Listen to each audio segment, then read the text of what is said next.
لله الحنان المنان الذي خلق الإنسان وعلمه البيان والصلاة والسلام على رسوله سيد الإنس والجان وعلى آله وأصحابه ذوي الخير والإحسان أما بعد فأعوذ بالله من الشيطان الرجيم بسم الله الرحمن الرحيم ألهاكم التكاثر حتى زرتم المقابر صدق الله مولانا العظيم وبلغنا رسوله النبي الأمين المتين المختار الكريم ونحن على ذلك من الشاهدين والشاكرين والحمد لله رب العالمين.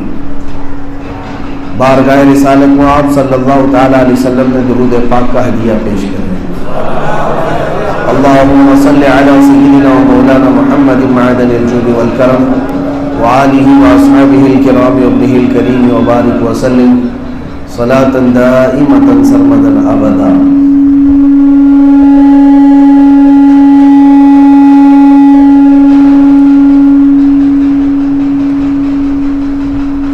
قرآن عظیم کی جس آیت پاک بلکہ جس سورہ کا میں نے آپ کے سامنے ابھی ذکر کیا اور تلاوت کیا ہے اس کو سورہ تکاثر کہتے ہیں. وہ شروع ہوتی ہے الہاکم التکاثر. چھوٹی سورہ ہے, اکثر لوگ یاد بھی کر لیتے ہیں اور یاد کرنا بھی چاہیے, جس کا مطلب یہ ہے اللہ تبارک و تعالیٰ ارشاد فرماتا ہے کہ تکاثر کا مطلب ہوتا ہے کسی بھی چیز کی کثرت, بہت زیادتی, کھانے میں زیادتی, پینے میں زیادتی, سونے میں زیادتی, مال میں زیادتی, آرام میں زیادتی, کسی بھی چیز میں بہت زیادہ چیز ہو جانا, اس کو کہتے ہیں تکاثر. اور رب تعالیٰ فرماتا ہے یہ بہت زیادہ آرام پسند یا تکاثر نے تمہیں غفلت میں ڈال دیا ہے. جب بھی کسی کے پاس کوئی چیز زیادہ آتی ہے تو آدمی غافل ہونے لگتا ہے. سب کے لیے نہیں لیکن اکثریت کا ایسا ہے. آپ کو میں یہ بات بتا دوں کہ ہم تو دعا یہی کرتے ہیں کہ ہمیشہ خوش رہیں, سلامت رہیں, اور ہم چاہتے بھی ہیں کہ خوش رہیں, سلامت رہیں. بلکہ حقیقت یہ ہے, بزرگوں نے فرمایا کہ اگر تمہیں بیماری نہ آئے اور دکھ اور درد نہ پہنچے تو پھر تمہارے اندر غرور و تکبر آنے لگ جاتا ہے. اور اتنا ہی نہیں, آپ کو میں بتاؤں کہ فرعون جس نے انا ربکم الاعلی کا دعویٰ کیا, یعنی میں تمہارا سب سے بڑا خدا ہوں, فرعون کو یہ جو غرور آیا اس کی ایک وجہ مفسرین نے فرمایا کہ اس کو 100 سال تک کبھی بخار تک نہیں آیا, نہ کبھی سردی نہ کبھی بخار, طبیعت کبھی خراب نہیں ہوئی, اور اتنا صحت مند کہ ایک آدمی 1000 لوگوں سے مقابلہ کر سکتا تھا. وہ شیروں کو چیر پھاڑ کر رکھ دیتا, تو طاقت بھی زیادہ, آرام بھی ہمیشہ. تو اس کو اس غرور نے یہاں تک پہنچا دیا کہ وہ خدائی کا دعویٰ کر بیٹھا. اس کو یہ لگنے لگا کہ میں ہی تمہارا سب سے بڑا خدا ہوں اور میں ہی تمہارا پالنے والا ہوں. اسی لیے میرے عزیزو قرآن کہتا ہے الہاکم التکاثر, تکاثر نے تمہیں غفلت میں ڈال رکھا ہے. اب یہ بھی میں بتاؤں, سیدنا عمر ابن خطاب رضی اللہ تعالیٰ عنہ کے گھر جب کبھی خوشیاں آتی تو آپ رونے لگ جاتے تھے.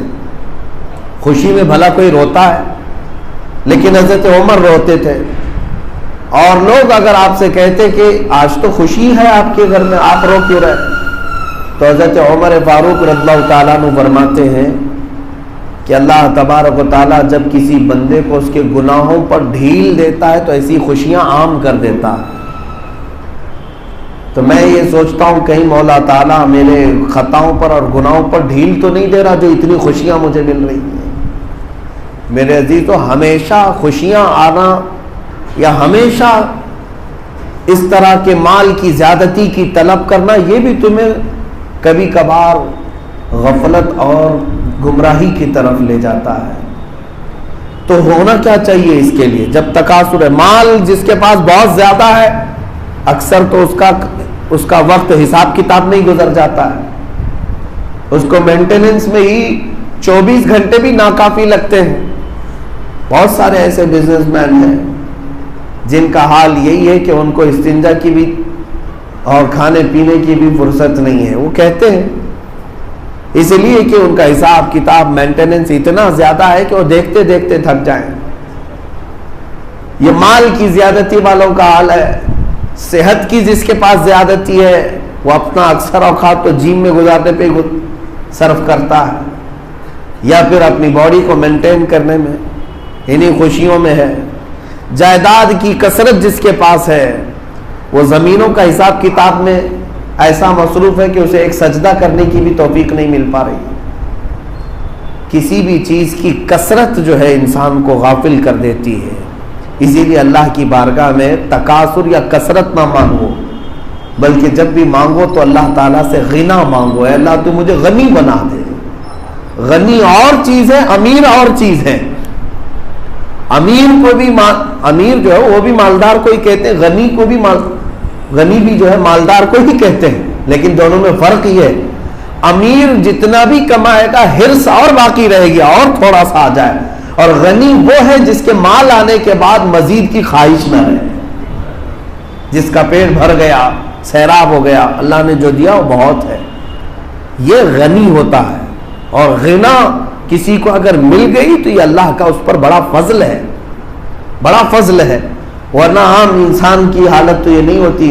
حضور اکرم صلی اللہ تعالی علیہ وسلم نے تو ارشاد فرمایا انسان کی کیفیت تو یہ ہے کہ دو پہاڑوں کے بیچ میں موجود ایک وادی بھر کر کسی کو سونا دے دیا جائے, اتنا سونا تیرا ہے, تو وہ خواہش کرے گا کہ اس طرح کی ایک وادی اور ہوتی تو کیا یہ اچھا ہوتا. رسول پاک صلی اللہ علیہ وسلم فرماتے ہیں اور اگر اس کو دوسری وادی بھی دے دی جائے تب وہ تیسری کی تمنا کرے گا. آپ کو اندازہ نہیں ہے یہاں پر سونا چاندی ہیرے جواہرات جمع کرنے والے اتنے بڑے بڑے لوگ آئے. مجھے حیرت ہوتی ہے میرے عزیزوں, ہم نے ابھی ماضی قریب میں دیکھا لیبیا, تونس, مصر اور یمن, یہاں جو ریولیوشن آیا اور جن کے تختے پلٹے گئے, 30 سال کی حکومتیں جنہوں نے کی ہیں, ان کے جائیداد اور ان کے اموال کی جو ایک رپورٹ شائع ہوئی اس میں ایک ڈکٹیٹر کے پاس تو تقریباً 3 ٹن سونا, 3000 کلو سونا, کسی کے پاس اس سے بھی زیادہ, اور سارا کا سارا جمع کرتے کرتے ایسے غافل ہو گئے کہ انہیں انصاف بھی یاد نہیں رہا اور حساب کا دن بھی یاد نہیں رہا. اسی لیے کیا ہی خوب کہا ہے شاعر نے, اگر سمٹے تو ایک مشت خاک ہے یہ انسان, اگر سمٹے تو ایک مشت خاک ہے یہ انسان, اور اگر پھیلے تو وسعت کونین میں سما نہ سکے. یہ جب پھیلتا ہے تو اس کو دونوں جہاں بھی ناکافی لگتے ہیں, اور بھی جگہ چاہیے اور بھی جگہ چاہیے. ایک صاحب جن سے ہماری ملاقات ہوئی بڑے تگ و دو میں پریشان ہیں, ہر دوسرے تیسرے دن پر ہمارے ساتھ ان کی بات چیت ان کی ضروریات کو لے کر یا ان کے مسائل کے حل کو لے کر. ایک دن غور سے ان کے سارے مسائل سنے تو حیرت ہوگی آپ کو, جن کے پاس تقریباً آج کے زمانے میں 150 ایکڑ زمین موجود ہے جس کی قیمت کئی 100 کروڑ پر جاتی ہے, اور اس کے علاوہ شہر میں بڑے بڑے کمپلیکس جائیداد موجود ہیں اور گھر بار گاڑیاں سب کچھ موجود ہیں, لیکن ہر 2-3 دن پر بے چینی اور بے سکونی کے لیے ان کی شکایتیں ہیں. میرے عزیزو, اتنا مال رکھنے کے بعد بے چینی اور بے سکونی کس بات کی ہے؟ آپ توجہ تو چاہیں. بے چینی اور بے سکونی اس بات کی ہے کہ جتنا میرے پاس موجود ہے اس کو میں مزید کیسے بڑھا سکوں, اس کو مزید کیسے بڑھا سکوں تاکہ ہماری آنے والی نسلیں محتاج نہ رہیں. ہم نے کہا میاں بیوقوف ہو, اتنا ابھی موجود ہے کہ 7 نسلیں کھا سکتی ہیں, پھر بھی تمہیں ابھی فکر ہے. تم اپنے آخرت کی فکر کرو, ابھی چند دنوں کے بعد قبر میں جانے والے ہو. تم اپنی نسل کی فکر میں اللہ اس کے رسول کو بھول بیٹھے. عزیزان گرامی وقار, بات بے شمار مثالیں ایسی ہیں جن کے پاس کثرت آ گئی کسی بھی چیز کی، وہ غافل ہو گئے۔ غافل ایسے ہوئے، آپ کو یہ بھی بتا دوں کہ قرآن پاک نے اللہ تعالیٰ نے یہ بھی فرمایا، قارون جس کو اللہ نے اتنے خزانے دے دیے تھے کہ جن خزانوں کی چابیاں 70 اونٹوں پر لاد کر لی جاتی تھی، صرف چابیاں۔ اب اندازہ کریں کہ خزانے کتنے ہوں گے۔ ہم گئے ہیں مصر میں، دیکھے وہ آج بھی بحیرہ قارون کے نام سے ایک علاقہ مشہور ہے جہاں پر اس کا سارا خزانہ دھسا دیا گیا تھا عذاب کے طور پر۔ ہوا کیا تھا؟ اللہ نے بہت کچھ عطا کیا، لیکن حکم آیا، موسیٰ علیہ السلام کی امت میں تھا کہ تو اپنے مال میں سے زکوٰۃ ادا کر اللہ کو راضی کرنے کے لیے۔ ان کی امت میں تو زکوٰۃ جو ہے 25% تھی، ہمارے ہاں تو 2.5 ہے، 1/4 زکوٰۃ دینا پڑتا۔ تو اس نے کہا یہ بہت زیادہ ہو جائے گا۔ حضرت موسیٰ علیہ السلام نے رعایت کروائی اللہ کی بارگاہ میں کہ اللہ اس کو کچھ رعایت دی جائے، اللہ بہتر جانتا ہے۔ رعایت بھی فرمایا تو رب تعالیٰ نے اتنا کہ فرمایا گیا کہ 1000 روپے میں 1 روپیہ دینے کا اسے حکم ہوا۔ بہت کم ہو گیا، 100 میں 1 کی بات نہیں کروں، 1000 میں 1 دینے کا حکم ہوا۔ اب اس حکم کے مطابق جب وہ اپنا حساب کتاب کرنے کے لیے بیٹھا تو کئی خزانے صرف زکوٰۃ میں نکل کے جا رہے تھے۔ 1000 میں 1 کے حساب سے بھی کئی خزانے صرف زکوٰۃ میں جا رہے تھے۔ تو جو خزانے زکوٰۃ میں جا رہے تھے ان کو دیکھتا اور حسرت میں پھر اس کی نیت خراب ہونے لگ گئی۔ کہا کہ اتنا مال میں فری میں مفت میں کسی اور کو کیوں دے دوں، کون کیا بگاڑ لے گا میرا۔ اس بات پر اس نے کیا کیا، ایک عورت کو جو زانیہ عورت تھی خریدا پیسوں سے اور کہا کہ موسیٰ پر تو تہمت لگا دے کہ تیرے پیٹ میں بچہ جو پل رہا ہے وہ موسیٰ کا ہے۔ یہ مالداروں کی چربی ایسی ہے کہ اللہ تبارک و تعالیٰ کی بارگاہ میں دینے کے لیے ہاتھ نہیں اٹھتا، لیکن غلط کاموں کے لیے ان کے پاس لاکھوں روپے بھی آ جائیں۔ رشوت دینے کے لیے آج یہ 10-10 لاکھ روپے خرچہ کرتے ہیں، سیٹنگ کرنے کے لیے 50 لاکھ روپے بھی دے دیتے ہیں۔ انکم ٹیکس والے اگر چھاپا مارنے آ جائیں تو ڈیلنگ کرنے کے لیے تو 500,000 روپے تو بات نہیں کرتے، لاکھوں میں بات کرتے ہیں، لاکھوں میں بات کرتے ہیں۔ اللہ کے گھر میں جب دینے کی بات آئے تو پھٹی پرانی 10 روپے کی نوٹ زیادہ سے زیادہ 50 روپے دے کر دن بھر وہ جتائے۔ اللہ کے گھر میں دینے کی بات آئے، اللہ ماشاءاللہ سب کی بات نہیں کر رہا ہوں، لیکن جس کا دل غافل ہو گیا ہے مال کی کثرت کی وجہ سے، ان کا حال یہ ہے۔ ان کا مال اسی طرح سے رشوت دینے میں، لوگوں کا منہ بند کرنے میں، یا پھر دنیاوی معاملات میں خرچ ہو جاتا ہے، لیکن اللہ کی بارگاہ میں نہیں۔ قارون نے یہی حرکت کی تھی، اور ایک مجمع میں جب حضرت موسیٰ علیہ السلام بیٹھے تھے، اس عورت کو اس نے بلوایا اور پہلے موسیٰ علیہ السلام سے مسئلہ پوچھا کہ اے اللہ کے نبی، زنا کرنے والے کے لیے کیا سزا ہے؟ آپ نے فرمایا سنساری پتھر مار کر اسے ہلاک کر دیا جائے گا، شہر بدر کر دیا جائے گا، منہ کالا کر دیا جائے گا۔ حضرت موسیٰ علیہ السلام نے جب یہ جواب دیا تو قارون نے کہا اگر آپ نے کیا تو کیا کیا جائے گا؟ اللہ اکبر، موسیٰ علیہ السلام کو جلال ہے اللہ کے نبی کے بارے میں۔ اور پھر قارون نے اس عورت کو کھڑا کیا کہ اے عورت بول، تیرے پیٹ میں جو بچہ پل رہا ہے وہ کس کا ہے؟ وہ عورت کھڑی ہوئی مجمع میں اور تھر تھرانے لگی، کپ کپانے لگی اور کہنے لگی کہ قارون نے مجھے مال دیا ہے اور یہ الزام لگانے کے لیے کہا ہے کہ موسیٰ علیہ السلام کے متعلق میں کہوں کہ میرے پیٹ میں بچہ ان کا پل رہا ہے، اور میں گواہی دیتی ہوں کہ موسیٰ علیہ السلام اس گناہ سے پاک ہے۔ بڑے مجمع میں اس نے کہا۔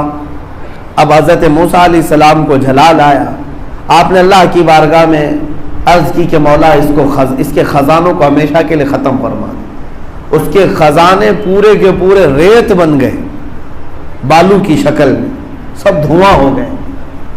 اور پھر حضرت موسیٰ علیہ السلام نے زمین کو حکم دیا کہ قارون کو نگل جا۔ زمین پھٹ گئی اور قارون ہمیشہ کے لیے اندر دھس گیا۔ یا اس قارون کی بات کر رہا ہوں جس کے ایک خزانے تک آج کے بڑے بڑے ریچسٹ لوگ بھی نہیں پہنچ سکتے۔ آج دنیا کے جو سب سے بڑے مالدار ہوں گے وہ بھی قارون کے خزانوں کے برابر نہیں پہنچ سکتے، لیکن انجام کیا ہوا؟ اس کثرت نے اسے کافر کی موت مار دیا۔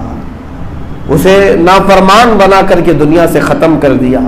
کسی چیز کی کثرت جو ہے انسان کو کبھی غافل کر دیتی ہے، اسی لیے اپنے پاس اتنا رکھو کہ اللہ تبارک و تعالیٰ سے غافل نہ ہونے پائے۔ اب بعض لوگ جب بھی ہم اس بات کو کرتے ہیں، مذمت کرتے ہیں دنیا کی یا مال کی، تو لوگوں کو ایسا لگتا ہے کہ مال اور دنیا کی اگر مذمت ہے تو آپ کیوں کماتے ہیں، ہم کیوں کمائیں، خالی بیٹھ جائیں اللہ اللہ کرتے ہوئے۔ میرے عزیزوں، میں اس مال کی مذمت کرتا ہوں جو تمہیں اللہ سے دور کرتا ہوں، ورنہ اگر آپ روز کروڑ روپے کماتے ہو، جائز ہے آپ کے لیے، 100 کروڑ روپے کماتے ہو دن میں کہتا ہوں بالکل حلال ہے، لیکن شرط یہ ہے کہ تمہارا سجدہ قضا نہ ہونے پائے اور تمہارے نبی کی محبت میں کمی آنے نہ پائے۔ اگر یہ چیزیں ہیں تو شوق سے کماؤ، تمہاری عبادتوں میں کوئی کمی نہیں آ رہی ہے اور تمہارے سجدوں کی قضا نہیں ہوتی اور تمہارے نبی پاک سے محبت اور الفت میں کمی نہیں آتی، تو یہ مال تو عثمان غنی کا مال ہے، یہ مال تو عبد الرحمن بن عوف کا مال ہے، یہ مال تو سیدنا ابوبکر صدیق کا مال ہے۔ ہم اس بات کی مذمت نہیں کرتے۔ میرے عزیزوں، اب علاج کیا ہے جب کسی کے پاس کثرت ہو گئی اور غافل ہو گیا دل کی غفلت کے اندازے اسی سے لگا سکتے ہیں کہ دل زیادہ عبادتوں میں نہیں لگتا، اللہ رب العزت کے حضور بیٹھنے کا دل نہیں کرتا، بھاگنے کا دل کرتا، یہ غافل دل ہے۔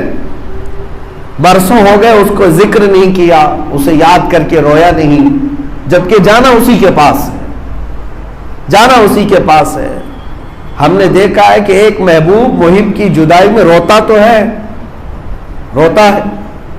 اگر شوہر اور بیوی بے پناہ محبت کرتے تھے اور ان کے اندر جدائی ہو گئی تو زمانے تک یہ اپنی جدائی پر غم بھی کرتے ہیں کہ آخر کب ہم دونوں کی پھر سے ملاقات ہوگی۔ اس پر تو شعر و شاعریاں ہو گئی، کتنے بڑے بڑے شاعروں نے عشقیہ اشعار لکھ دیے، محبوب کے وصال، محبوب کی ملاقات، اور ایک عاشق اپنے معشوق کے ملاقات کی تمنا میں پوری زندگی گزار جاتا ہے کہ وہ کب دن آئے گا جب میں اپنے حبیب سے، اپنے محبوب سے ملوں گا۔ لیکن یہ کوئی پکی بات نہیں کہ دنیا میں تمہارا معشوق یا تمہارا محبوب مل بھی سکتا ہے، یہ کوئی پکی بات نہیں۔ ایک بار جدا ہو گیا تو ہو سکتا ہے مل بھی جائے، ہو سکتا ہے کبھی نہ ملے، لیکن اتنی بات تو پکی ہے کہ ہر انسان کو اپنے مولا سے ضرور ملنا، اپنے رب سے ملنا ضرور ہے، یہ بات تو طے ہے۔ تو جس رب ذوالجلال سے ملنا طے ہے اس کے لیے کبھی ملاقات کی تمنا ہی نہیں کیا، کبھی گڑ گڑائے نہیں۔ آپ کو میں بتاؤں، حضرت مولانا روم رحمت اللہ تعالی علیہ، جلال الدین رومی مثنوی شریف کی جہاں سے ابتدا کرتے ہیں نا اپنی مثنوی کو، کتاب میں جن اشعار سے آپ نے شروع کیا ہے وہی کتنے بہترین چیزیں ہیں۔ بشنو از نئے حکایت چومی کند، کہتے ہیں کہ یہ جو بانسری ہے نا اس کو غور سے سنو، یہ کیا بیان کر رہی ہے۔ بانسری لکڑی کی ہوتی ہے نا، ہو سکتا ہے آپ نے دیکھا ہوگا بانس کی لکڑی سے، اور جب اس میں بانسری بجانے والا پھونک مارتا ہے تو وہ میٹھی میٹھی آواز نکالتی ہے، اس میں سے سر نکلتے ہیں اور اس سے سارے لوگ اپنا انٹرٹینمنٹ سمجھتے ہیں کہ اتنی پیاری آواز آ رہی ہے، سب کو سکون لگ رہا ہے، تفریح کر رہے ہیں۔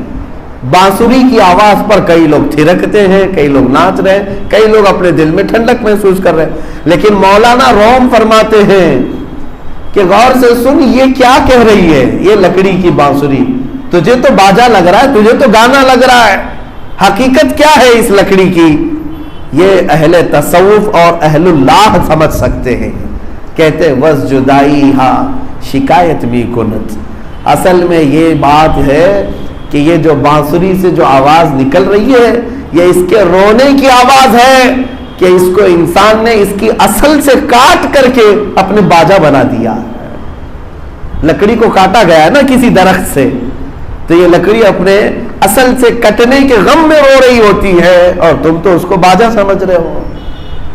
کہ یہ بانسری کے متعلق بھی مولانا روم فرماتے ہیں کہ جب اپنے اصل سے دور آ گئی ہے تو یہ روز روتی رہتی ہے، روز روتی ہے، اور اس کو دنیا میں انسان یہ سمجھتے ہیں میٹھی آواز ہے۔ اس حکایت کا مطلب یہ ہے کہ انسان کو ہونا یہ چاہیے کہ وہ اپنے رب کی ملاقات میں روز تمنا کرے، روز تمنا کرے۔ یہی سورہ کی طرف میں پھر سے آتا ہوں، الہاکم التکاثر، اللہ نے فرمایا تکاثر نے تمہیں غفلت میں ڈال دیا ہے، یعنی دنیا کی بہت زیادتی نے تمہیں غافل کر دیا ہے۔ ہونا کیا چاہیے مولا، آپ اس غفلت کو دور کیسے کریں، یہ غفلت کی چادر ختم کیسے کریں؟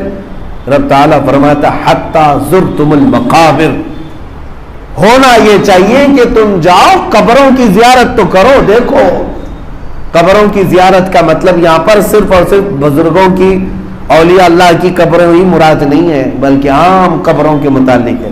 اور زیارت سے مراد صرف اس لیے نہیں کہ تم چادر چڑھاؤ، پھول چڑھاؤ اور آ جاؤ، بلکہ قرآن جس زیارت کی بات کر رہا ہے وہ یہ ہے کہ جاؤ دیکھو قبرستان میں اور قبروں والوں کے متعلق پوچھو کہ یہ کیا تھے، کون تھے، کب تھے، اور پھر آج دیکھو کہ وہ کس طرح خاموش سوئے ہوئے ہیں۔ یہ تمہاری عبرت کی جگہ ہے، یہ تمہاری عبرت کی جگہ ہے جہاں تم سب پہنچو گے اور ہم بھی پہنچیں گے۔ میرے عزیزوں، آپ کو اندازہ بھی نہیں، یہ ایک سانس کی ڈور صرف کٹ جائے تو اس دنیا سے اس دنیا میں چلے جاتے ہیں۔ صبح ناشتہ ہمارے ساتھ کرنے والا شام میں قبرستان میں سویا ہوا ہے، آج ہمارے ساتھ نماز پڑھنے والا، جمعہ کی نماز پڑھنے والا، عشاء میں دیکھو تو اس کی تدفین ہو چکی ہے۔ ایسی موتیں آئی، مختصر سی یہ سانسوں کی ڈور رک جاتی ہے، دنیا بدل جاتی ہے۔ اسی لیے رب ذوالجلال نے فرمایا تمہیں چاہیے کہ جاؤ قبروں کو دیکھو۔ یہ بڑے بڑے لوگ بھی ہیں اس کے اندر، بڑے بڑے پیسے والے جن کے پاس دنیا بہت آئی، جن کو دولت بھی دی گئی، گاڑیاں بھی دی گئی، گھر بھی دیے گئے، جائیداد بھی دیے گئے، لیکن آج ان کے پاس ایک پھوٹی کوڑی بھی نہیں ہے جس میں یہ سو رہے ہیں۔ عزیزان گرامی وقار، یہ عبرت کی جگہ ہے۔ اور مومنین کو آج ہمارا حال تو یہ ہے، خصوصیت کے ساتھ میں اکثر لوگوں کو دیکھتا ہوں سنیوں میں قبروں کی زیارت کا مطلب یہ یہی سمجھ بیٹھے ہیں کہ جائیں خوب پھول چڑھائیں، چادر چڑھائیں اور اس کے بعد آ جائیں ٹھٹا مارتے ہوئے، ہنستے ہوئے۔ میرے عزیزوں، ہم جو پھول انہیں پیش کرتے ہیں وہ در حقیقت اس لیے کہ یہ پھول اور پتے تسبیح پڑھتے ہیں، اس تسبیح سے ان کو سکون ہو، ورنہ یہ کوئی رسم و رواج کے طور پر نہیں ہے۔ ہو کیا آ رہا ہے، قبرستان میں لوگ ٹھٹا مار کر ہنس رہے ہوتے ہیں، لطیفے سنا رہے ہوتے ہیں۔ تمہیں اندازہ بھی ہے کہ وہاں کی زندگی کتنی سخت ہے، کتنی سخت ہے۔ اس کثرت نے تمہیں ایسا غافل کر رکھا ہے۔ روایات میں ہے کہ اگر قبر کو کھول دیا جائے، ابھی تو کھولی جاتی ہیں قبریں، لیکن جن قبروں میں عذاب ہو رہا ہوتا ہے، فرمایا گیا کہ اگر ان قبروں کے اندر کے حالات تمہیں بتا دیے جائیں تو تم دنیا میں ایک منٹ زندہ رہنے کو بھی پسند نہیں کرو گے، دنیا سے اوب جاؤ گے، تھک جاؤ گے اگر وہاں کے حالات بتا دیے جائیں۔ اسی لیے قرآن کہتا ہے حتی زرتم المقابر، جاؤ قبروں کو دیکھو۔ یہاں ممبئی والوں کے لیے تو حالات ایسے ہیں کہ 6 مہینے کے بعد قبریں کھد جاتی ہیں، اکثر جگہ پر یہ حالات ہیں۔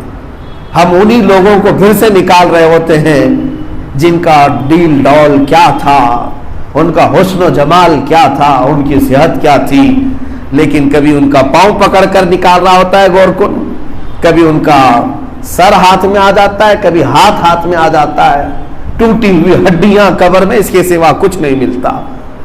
عزیزان گرامی وقار، یہ زندگی کے ختم ہونے کی سچی داستان ہے، اس میں کوئی شک نہیں کر سکتا۔ آج دنیا کا اگر سب سے بڑا سچ جسے نہ چاہتے ہوئے بھی تمہیں ماننا پڑے گا وہ موت ہے۔ تم ہزار نہ چاہو لیکن تمہیں تسلیم کرنا پڑے گا کہ موت آنی، موت ہے، چاہے وہ ہندو ہو کہ یہودی ہو، کوئی عیسائی ہو کہ سکھ ہو، کوئی ہو، اس چیز سے انکار نہیں کر سکتا۔ اسی لیے قرآن کہتا ہے تمہاری تکاثر، تمہاری غفلت کو اگر کوئی چیز ہٹا سکتی ہے تو وہ قبروں کو دیکھو جا کر۔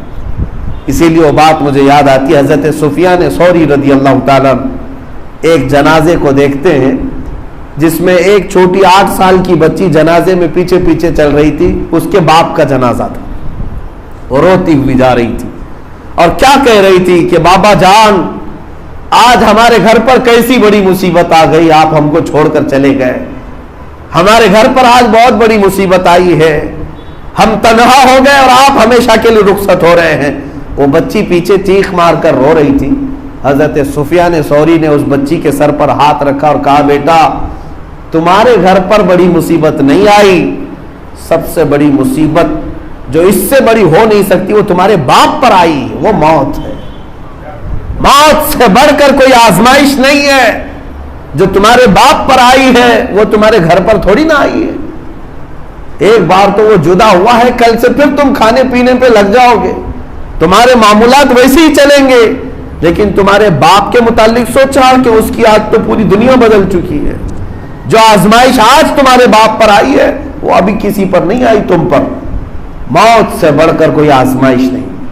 پھر دوسرے دن حکایت میں لکھا ہے کہ دفن ہو گیا وہ شخص، دوسرے دن قبرستان میں حضرت سفیان ثوری گئے ہوئے تھے، تو یہی 8 سال کی بچی اپنے باپ کی قبر کے پاس بیٹھی رو رہی تھی۔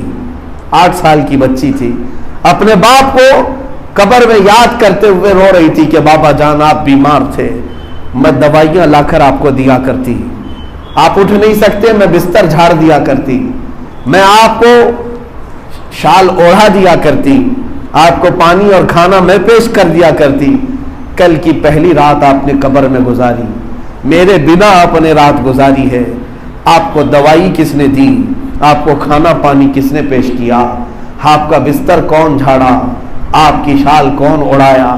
یہ بچی ننھی سی اپنے باپ کی قبر کے پاس بیٹھ کر گریہ وزاری کر رہی تھی، پیچھے حضرت سفیان ثوری کھڑے تھے، ہائے، اور اس بچی کو اٹھایا اور کہا بیٹا اب اپنے باپ سے وہ باتیں مت پوچھ جو کچھ تو دنیا میں کرتی تھی، یہ مت پوچھ، بلکہ اپنے باپ سے یہ پوچھ کہ بابا جان جو ہم نے کفن پہنا کے بھیجا تھا فرشتوں نے اس کو باقی رکھا ہے یا چھین کر ننگا کر دیا ہے؟ یہ پوچھ اپنے باپ سے کہ ہم نے تو تمہیں سجا سوار کر کے بھیجا تھا، بابا جان تمہارا چہرہ کل جیسا تھا ویسی ہے یا پھول کر پھٹ چکا ہے؟ اپنے باپ سے یہ پوچھ کہ ہم نے تمہیں نہلا دھلا کر کے بھیجا تھا اسی طرح قبر میں موجود ہو یا ہر جگہ سے نجاست نکل چکی ہے؟ یہ حالات ہیں۔ حضرت سفیان ثوری یہ کہتے کہتے رو پڑے، اتنا روئے کہ ان کی داڑھی بھیگ گئی، اور کہا مولا اس سے بڑی آزمائش کچھ نہیں ہے۔ اسی لیے حضرت عثمان غنی رضی اللہ تعالیٰ عنہ کا حال یہ تھا کہ مصلی بچھاتے اور اگر قبروں کا کوئی ذکر کرتا تو اتنا روتے تھے کہ ان کا مصلی بھیگ جاتا، ان کا غلام مصلی نچوڑ کر کے سکھایا کرتا تھا۔ حضرت عثمان غنی سے پوچھا گیا آپ صرف قبروں کے ذکر پر اتنا کیوں رو پڑتے ہیں؟ حضرت عثمان غنی کہتے تم نہیں جانتے، یہ وہ منزل ہے کہ یہاں سے اگر نکل گیا تو ساری منزلیں آسان ہیں، ساری منزلیں آسان ہیں، اور اگر یہاں پھنس گیا تو ہر منزل اس کے لیے مشکل سے مشکل ہو جائے گی۔ میرے عزیزو جانا تو وہیں پر ہے، انہی قبروں میں۔ اسی لیے مولا تعالیٰ نے جو فرمایا حتی زرتم المقابر، جایا کرو قبروں کو دیکھ آیا کرو، قبروں کو دیکھ آیا کرو۔ حضور اکرم صلی اللہ تعالیٰ علیہ وسلم ایک مرتبہ حضرت ابو ہریرہ رضی اللہ تعالیٰ عنہ کے ساتھ مدینہ طیبہ کے باہر جہاں لوگ کوڑا کرکٹ پھینکا کرتے تھے، کچرا پھینکا کرتے تھے، ایک بڑا سا کوڑا دان تھا، وہاں تشریف لائے۔ لوگ وہاں پر اپنی میتوں کو بھی پھینک دیا کرتے تھے۔ زمانے جاہلیت میں کفار و مشرکین گڑھوں میں اپنے مردوں کو ڈال کر چلے جاتے تھے، وہاں گڑھے کے قریب کھڑے ہوئے حضور پاک صلی اللہ علیہ وسلم دیکھنے لگے وہاں پر پڑے ہوئے کچرے۔ حضرت ابو ہریرہ رضی اللہ تعالیٰ عنہ نے پوچھا یا رسول اللہ صلی اللہ علیہ وسلم کیا آپ ملاحظہ فرما رہے ہیں، کس چیز کو دیکھ رہے ہیں؟ نبی رحمت صلی اللہ تعالیٰ علیہ وسلم فرماتے ہیں ابو ہریرہ یہ دیکھ رہے ہو یہاں کچھ ہڈیاں پڑی ہیں، کچھ کھوپڑیاں پڑی ہیں، کچھ کپڑے ہیں، تم دیکھ رہے ہو؟ کہا ہاں یا رسول اللہ یہ تو مردوں کی ہے۔ رسول پاک صلی اللہ علیہ وسلم نے فرمایا ابو ہریرہ یہ ہڈیاں اپنے زمانے کے بڑے بڑے پہلوانوں کی ہیں، بڑے بڑے سورما تھے، یہ بڑے مال والے تھے، ان کی سواریاں ایسی تھی کہ لوگ دیکھنے کے لیے کھڑے ہوتے، یا ان کا لباس ہے جس پر یہ فخر کرتے تھے۔ آج یہ کوڑا کرکٹ میں ایسے لت پت ہو چکے ہیں کہ ان کے نشانات غائب ہو چکے ہیں۔ اور اس کے بعد میرے آقا صلی اللہ تعالیٰ علیہ وسلم روتے ہوئے واپس آئے۔ میں نے جتنی باتیں آپ کے سامنے رکھی، سفیان ثوری ایک تابعی ہیں، سفیان ثوری ایک تابعی ہیں، حضرت ابو ہریرہ صحابی ہیں، حضور اکرم صلی اللہ تعالیٰ علیہ وسلم سید الانبیاء ہیں، اور سیدنا عثمان غنی رضی اللہ تعالیٰ عنہ صحابی خلیفہ ہیں، اتنے بڑے لوگ قبروں کے حالات پر ذکر پر رو پڑتے تھے، اور آج ہماری حالت یہ ہے۔ یہی تکاثر نے ہمیں غافل کر دیا ہے، کثرت نے ہمیں غفلت میں ڈال رکھا ہے۔ نوجوان تو آج یہ سمجھتا ہے کہ شاید ہمیں جانا ہی نہیں ہے کبھی۔ اکثر لوگ یہ سمجھ بیٹھے ہیں کہ اب اللہ کی بارگاہ میں حساب ہی نہیں دینا ہے، اسی لیے کس کا حساب صاف ہے؟ آج صحابہ اکرام ایک مرتبہ مجلس میں بیٹھے مذاق کرتے ہوئے زور سے ہنس کیا پڑے، میرے آقا باہر آئے، پوچھا تم میں سے کس کس کا حساب تیار ہو چکا ہے جو اللہ کی بارگاہ میں دینے کے لیے تیار ہے؟ صحابہ نے کہا آقا اللہ کی بارگاہ میں ہم کیسے حساب دے پائیں؟ حضور نے فرمایا جب حساب نہیں دے سکتے تو اتنی زور سے ہنسی کس بات کی تھی؟ فَلْيَضْحَكُوا قَلِيلًا وَلْيَبْكُوا كَثِيرًا، چاہیے کہ لوگ کم ہنسا کریں، روئے زیادہ، اس لیے کہ اگر تمہارے اعمال کی پکڑ ہو جائے تو ساری چیزیں یہ دھری کی دھری رہ جائیں گی۔ میرے عزیزوں، میرے کہنے کا خلاصہ یہی ہے، یہ سورہ پوری میں نے تلاوت نہیں کی، اللہ تعالیٰ نے اس میں اخیر میں فرمایا، اس سورہ کا آخری ٹکڑا، آخری آیت یہ ہے ثُمَّ لَتُسْأَلُنَّ يَوْمَئِذٍ عَنِ النَّعِيمِ، اللہ فرماتا ہے پھر ہم تم سے ہر نعمت کے بارے میں ضرور سوال کریں گے۔ جتنی نعمتیں تمہاری پیدائش سے لے کر موت تک دیا ہے، اللہ فرماتا ہے میں سب پوچھوں گا تم سے کہاں کہاں خرچہ کیا۔ آپ کیا سمجھتے ہیں نوٹوں کی گڈیاں اڑا دینا اس کا سوال نہیں ہوگا؟ لوگ یہ سمجھتے ہیں کہ میرا پیسہ ہے میں جہاں چاہے خرچہ کروں، تمہارا کہاں سے پیسہ آیا؟ یہ اللہ کا دیا ہوا ہے، اور وہ تم سے سوال کرے گا۔ اگر آج ہمارے پاس کھانے پینے کی کثرت ہو جائے تو گٹر اور نالیوں میں کھانے بہاتے ہیں۔ شادیوں کے معاملات میں مجھے یہ خبر بھی ملی، ایک شادی کے متعلق میں نے سنا تھا کہ تقریباً 45 کلو چاول اور کھانا انہوں نے صرف گٹروں میں بہایا ہے۔ 45 کلو، کسی نے ویٹ کیا ہوگا، اس سے زیادہ بھی ہو سکتا ہے اسراف کرتے ہو، اس ایک دانے کا بھی اللہ کی بارگاہ میں سوال ہوگا۔ عزیزان اکرام وقار، کثرت آ جانے کے بعد انسان غافل ہو جاتا ہے، اسے اہمیت نہیں ہوتی نعمتوں کی۔ رب تبارک و تعالیٰ نے تمہیں کیسی نعمتوں سے نوازا ہے۔ یہ نوجوان جو آج اپنی طاقت کے بل بوتے نشے میں مغرور ہیں، انہیں پتہ بھی نہیں کہ صرف ایک جھٹکے کی دیر ہے، تمہارا دماغ ہمیشہ کے لیے کوما میں جا سکتا ہے، ہمیشہ کے لیے تم معذور ہو سکتے ہو۔ جس صحت پر تم گھمنڈ کرتے ہو، غرور کرتے ہو، رب تبارک و تعالیٰ کی ہلکی سی پکڑ کی ضرورت ہے کہ اگر کہیں تمہارا پیر بھی پھسل گیا تو زندگی بھر کے لیے لنگڑے ہو۔ کل ہی کی بات ہے، ہمارے ساتھی ایک مولانا صاحب فون کرتے، کافی دنوں کے بعد بات ہوئی تو رو رہے تھے۔ ہم نے پوچھا کیا بات ہے؟ کہا بیک پین تھا، کمر میں تکلیف تھی، اچھے خاصے میری عمر کی بات کر رہا ہوں۔ ہم نے دوائی کرائی، علاج کے طور پر ایک آپریشن کا سجیشن دیا، آپریشن کرایا، اس کے بعد نیچے کی جان چلی گئی۔ 2 بیٹیاں ہیں چھوٹی سی، اور دھر سے نیچے کی جان ہی چلی گئی۔ اب 1000 لوگوں کو بتائیں، ہر کوئی کہتا ہے کہ نہیں اب آخری سانس تک تم اسی حالت میں رہو۔ کہتے ہیں کہ میرا پیشاب پخانہ ہو جاتا ہے پتہ نہیں چلتا بستر پر۔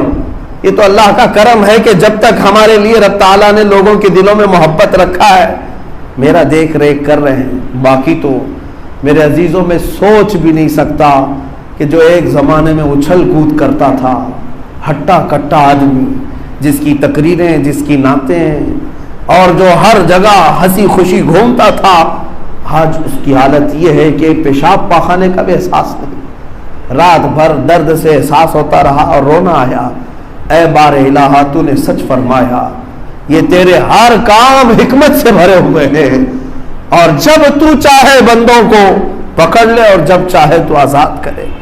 اسی لیے اے میرے عزیزوں، قرآن کی اس آیت پر آ جاؤ۔ رب تعالیٰ نے جو فرمایا الہاکم التکاثر، کثرت نے تمہیں غافل کر دیا ہے۔ کوئی چیز کثرت سے تمہارے پاس ہے تو اسے کم کر لو تاکہ حساب کتاب کم ہو جائے۔ تمہارے پاس کپڑوں کی زیادتی ہے تو تھوڑا کم کر لو دوسروں کو دے کر، کھانے پینے کی زیادتی ہے تو کم کر لو دوسروں کو دے کر، تاکہ تمہارے حساب کتاب میں آسانیاں ہو جائیں۔ اور اگر غفلت نہیں جاتی تو قبروں کے پاس چلے جاؤ، قبرستان میں جاؤ اور غور سے ان کو دیکھنا۔ ہو سکے تو کسی قبر کے پاس بیٹھ کر کے سوچنا، ممبئی میں تو ایک قبر میں نہ جانے کتنی کتنی لاشیں دفن ہیں، کتنی لاشیں. یہ وہ سب لاشیں ہوں گی جو کسی زمانے میں مرسڈیز سے گھومتے تھے، کسی زمانے میں BMW سے گھوما کرتے تھے. آج ان کو پیر اور ہاتھ حرکت کرنے کی بھی اجازت نہیں ہے، بلکہ فرمایا گیا مردہ ہمیشہ یہ چاہتا ہے کہ سر اٹھا سکوں، ایک سجدہ کروں. رب تعالیٰ فرماتا اب نہیں، عمل کا وقت ختم ہو چکا. تم سجدہ تو دور کی بات ہے، اس کی تسبیح بھی نہیں کر سکتے، ختم ہو چکا، دارالعمل ختم ہے. اسی لیے ہمارے آخری سفر سے پہلے پہلے ہمیں اللہ رب العزت کی طرف لوٹ آنا چاہیے. اللہ تعالی ہمیں اپنے اعمال کی اصلاح کی توفیق عطا فرمائے. رب تبارک و تعالی اس تکاثر اور کثرت کی غفلت سے ہمیں ہمیشہ محفوظ و مامون فرمائے. اے رب ذوالجلال وہ مال نہ دے جو تجھ سے اور تیرے رسول سے ہمیں دور کرے. اے رب ذوالجلال وہ زندگی دے جو تیری طرف ہمیں کھینچ لاتی ہو. مولا وہ سانسیں دے جو تیرے نبی کے قدموں پر قربان ہو. اے کریم خدا ارحم الراحمین، مولا دنیا کی لذتوں میں اور اس کے فانی گناہوں میں ہمیں ملوث کر کے ہمیں ہمیشہ کے لیے راندہ بارگاہ نہ بناؤ. اے رب ذوالجلال جب تک ہیں تیرے ہی تو بندے ہیں اور تیرے حبیب ہی کی امت میں ہیں. ہم سے اگر خطائیں ہوئی ہیں تو درگزر کر دے، معاف کر دے. لیکن مولا اتنی التجا ہے کہ جب جنازہ اٹھایا جائے تو اس شان سے کہ تو بھی راضی ہو، تیرا حبیب بھی راضی ہو. وآخر دعوانا الحمدللہ رب العالمین.